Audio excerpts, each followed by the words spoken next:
This rewind brought to you by shirts. Shirts! I have them now.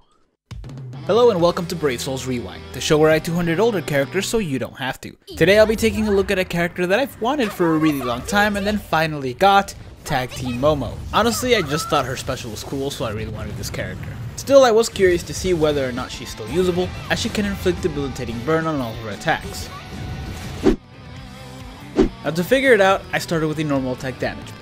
A build that I was almost certain was gonna work. After all, she is a ranged character who can inflict burn, and usually that's enough. But unfortunately this time it wasn't. And it's not really because her attack is low. I mean, it is low, but we have had other characters with lower than 607 attack, and their normal attack string is still usable. The reason this one isn't is because she only has a plus 10 bruiser, and her attacks are actually really slow, which was actually a much bigger problem than I originally thought. If they had a little bit better range, maybe it wouldn't be as big of an issue, but because they didn't really have much range, they weren't piercing, and they were that slow, it was really difficult to get any sort of good damage. Don't get me wrong, you can stack this character full of accessories that increase her attack by a lot, and the damage would be there, but the fact remains that it's still a very slow NAD, and it can really only hit one enemy at a time unless they're really close up together. For that reason, this is not a viable build.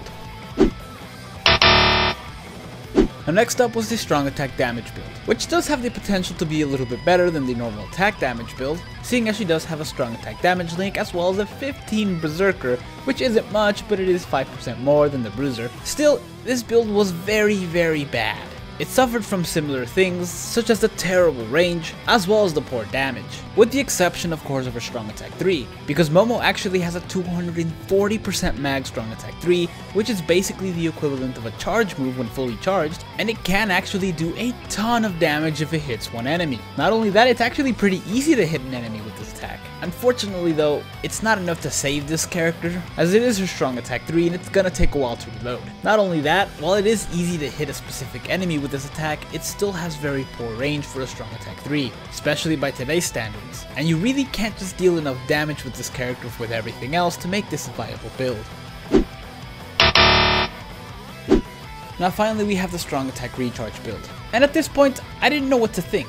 I mean, she does have a strong attack damage link, which is gonna help here, but the overall damage for this character hasn't been great. Still, I did like this build a lot better, just because the strong attacks do get to hit more often, including her strong attack 2 that has a high hit combo, which is important for this character because it increases the chance of inflicting debilitating burn. And honestly, that is the best part about this build, and it's what makes it the best of the three. That said, I am still gonna say it's not usable, because even though it is the best of the three, it's still a very bad build. It is unfortunate, but that's what it is.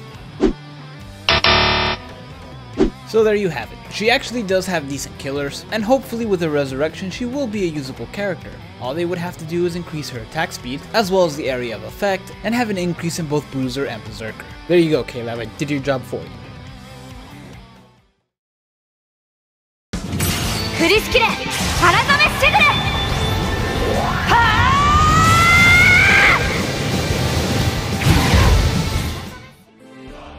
Thank you guys so much for watching. If you enjoyed this video, hit like and subscribe to the channel, and let me know what other characters you want to see in a rewind.